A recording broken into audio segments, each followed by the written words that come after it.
Hey, I want to welcome you to the Habit Challenge. My name is Ron Ovid. I'm the author.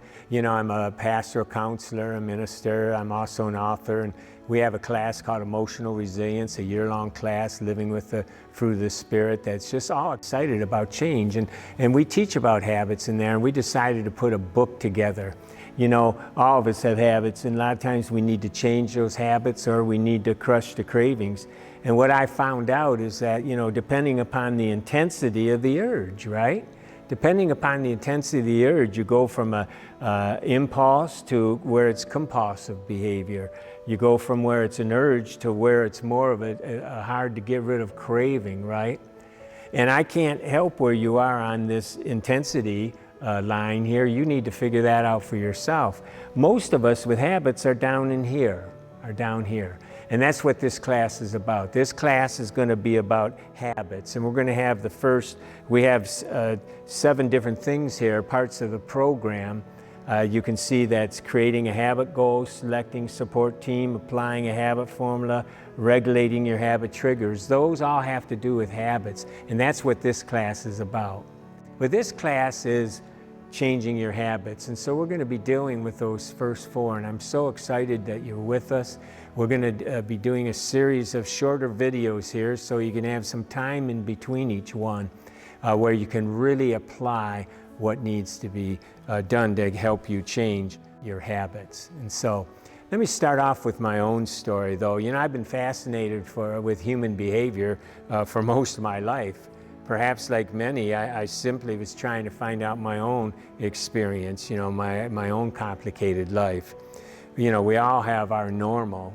For me, my normal was full of anxiety. I was a phobic child. I felt like I was on trial every day and I had to do right and I had to earn love, and I wasn't lovable by myself, and I was phobic. I had a lot of different fears and phobias I had to deal with. I had irritable bowel, dissociations, and chronic worry and OCD. That was part of my childhood and even in my adolescence. And it really came into fruition in my 20s and 30s. I went into the ministry when I was 20, and I was functional. I had a great time. I was working with a lot of people with needs, and I think it stirred up a lot of stuff in me. And so at nights, there was a lot of night terror and a lot of anxiety and things are going on, and I was seeking as hard as I could to find out answers for myself. And so I started studying.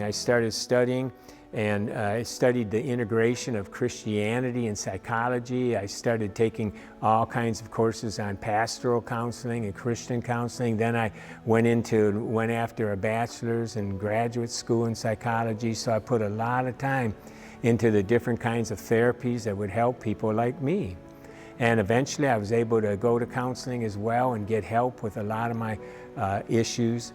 And so in my later part of life, I decided that, this is something I really wanted to teach. And so I dug in, started studying all the latest. And when the decade of the brain was over and all that new neurology came out, neuroscience came out, I jumped in with both feet. And we created a course about 15 years ago called Emotional Resilience, Living with the Fruit of the Spirit. And hundreds of people have taken the class. And we've seen people overcome addictions, OCD behavior, misophonia, post-traumatic stress disorders, a lot of anxiety disorders. We've been able to work with a lot of that, as well as the common things that we deal with. And a lot of that had to do with habitual thinking, habitual behavior. And so part of that course started dealing with habits. And I've been studying change all my life. I'm a change agent. And so I call myself Mr. Change Agent. And I have a YouTube channel where we have a lot of videos on it. We have a podcast, and I've authored different books. You can go to Amazon under Ronald Ovid, and you'll find the different books that I have. And change is something that we really talk about. And habits is something I decided to specialize in. And so we have now called the Habit Challenge, and I'm so glad that you've decided to be in this class. The materials in this workbook, and we have an app that goes along with it, were inspired by the classes that we've taught and the experiences that we've had. And I've been able to see in my own life some of these things work. I know these work because I was my own guinea pig. These principles that we teach were forged in experience, not just head knowledge. We follow the latest in the neuroscience, but we also know that these things work. During my own journey, I've been able to stop a lot of damaging habits, and I've been able to add new healthy ones. And I think, you know, the fact is, if you listen to this stuff and follow us, you'll be able to do it too. For example, exercise. In my early 20s, I thought, you know, I was lifting weights and I was doing good, but one guy was challenging me. He said, well, Ron, you're not in shape. You don't have a cardio program. And it was just starting to come on strong then. That was just about the time they were coming out with a Nike waffle shoe, if that rings a bell with anyone. So I decided to start running. But I did it, I created a new habit, but I did it systematically with what we call micro habits now, or mini habits. I would run a quarter mile, sit down and rest, then turn around and come back. I didn't even have the shoes, I was wearing my work boots.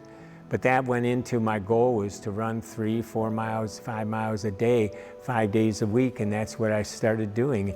And I did that for many, many, many years. And then when I was in Georgia, I was running, but there were big hills there, and it took a whole different muscle structures. And I found out when I moved back to the Chicago in the Midwest that my back wasn't able to sustain that running like it did. And so I fell off the exercise there for about 2-3 years. I took on a new job. I was busy all the time, counseling and helping people and running a church, and it was just really took a toll on my health. And so I decided, you know, I need to start exercising again. And so I did, I took it up again, but this time I took walking. And I decided to start walking 10,000 steps a day and got a pedometer and everything. And so I was able to recreate that habit again. And between the walking and running, I've done over 25,000 miles in my lifetime. And so I've had that habit again. Another thing is I needed to lose some weight. So I decided to go on a low carb and low sugar program. And we'll have a whole habit challenge program just on stopping the sugar and carb things, and we'll share that with you in another video, and you can watch that. But I was able to stop that, reduce and lose close to 30 pounds, and adopted that low carb, low sugar program. I decided too, as I was working with people in addictions, and you know, they're addicted to a lot of substance, I thought, well, here I am drinking caffeine all the time. Perhaps I should cut out that. And so I was able to stop caffeine and not do that. Another one I had was nail biting. I'd always been conscious of the fact that I bit my nails, but it never bothered me much. But then once I started teaching class and we were going to start doing videos, I thought, my goodness, you know, I better stop biting my nails. And I decided to apply the principles that we were putting together for the class to my own self. And in one day, I was able to stop biting my nails. For those of you nail biters, you know how hard that can be. And yet in one day, I was able to stop biting my nails and haven't done it since. And so, you know, I was able to work on different things and different habits, and there's others, but that, you know, I was able to apply these principles. And I've been able to counsel and help others too with their example of their own habits. Now here's the thing, this isn't so much to try to inspire you as it is to encourage you. If I can do these things, you can. If I can, with all the issues that I've had in my life, be able to overcome some of these, I know you can too. And the fact is, I'm a change agent.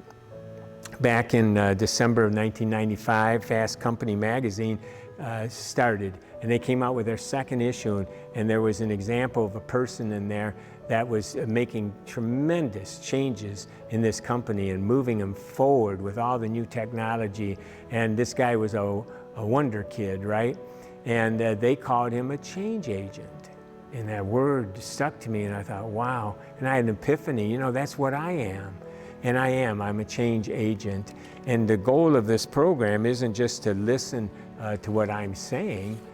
The goal of this program is to help you become your own change agent. We want you to become your own change agent. And so our goal is that you would do that. And so for the last 20 years, I've studied the process of change and the specific actions that we can take to, that we can influence people with their transitions. And so the Habit Challenge is just that. This is a structural program that you need to support your move from your current state to your desired future state to make those changes in the habit. And again, our goal is to help you become your own change agent. Now, in order to do that, you're going to have to do some work. You know, I can't do it for you. I can't change your habits for you. You have to do it. And so this is a workbook. And it's been proven that if people will do the work, it will work. It will work. But if nothing changes, guess what? Nothing's going to change. And so it isn't an overwhelming task that you have to do, but you have to be involved.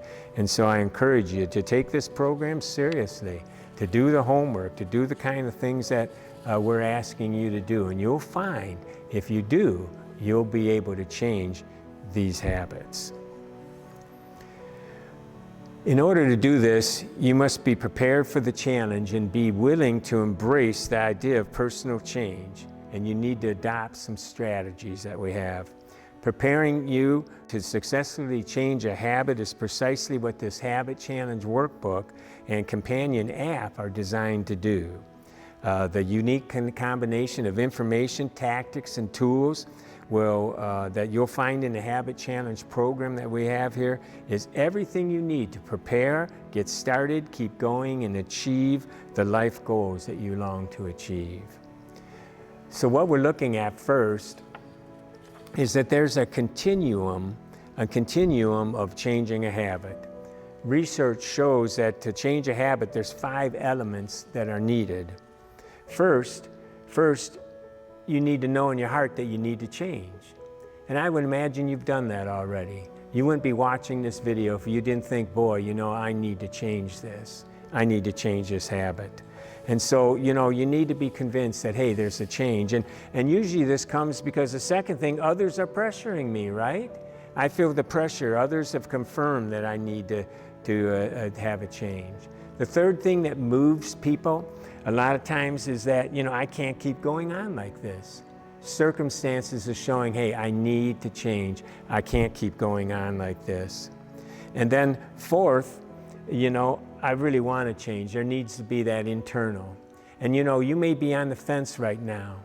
And I'm encouraging you to really think about this. You know, I really need to change. I want to change. I want to change. And that's usually where people stop. And they feel that way for long. And they're running around with this motivation and this guilt and all this thing. And what really causes some people to really change is this fifth one. They find something that says, this will work. I know this would do it. That happened to me with walking. I didn't know about a pedometer. But then when all of a sudden I found out that my phone was able to measure my steps, all of a sudden I could see how many steps I was doing. This thing changed everything. Now that competitor in me wanted to see if I could do 10,000 steps a day. And it rewarded me when I saw the fact that I finally made 10,000 steps in that day, and it motivated me to do it day in day. I was wanting to do it, but all of a sudden I found a tool that would help me do it. And that happens over and over again in our lives. And you're here now. And this program is that tool. This program is what's going to help you change. This is it. You can do it. So the question we have to ask ourselves is, where are you on the continuum here? Where are you on this intensity of the urge?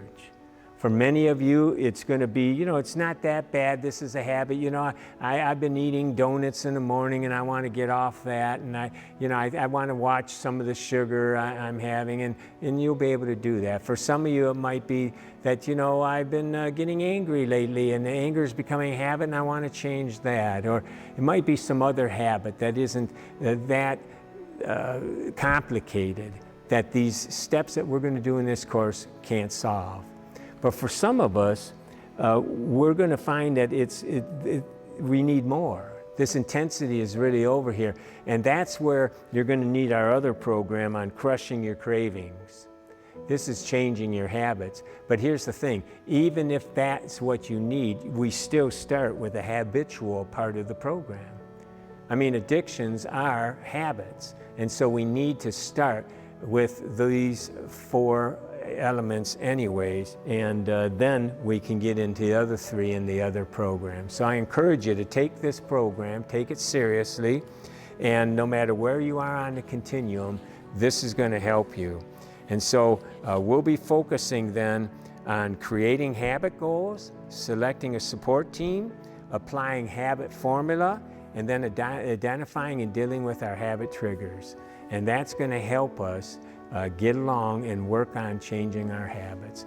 So I encourage you to kind of get the book, look over the materials, kind of read, look at the charts a little bit, start to understand them, and then come back for the next lesson when we start talking about creating our goal. What is it that we really want to change?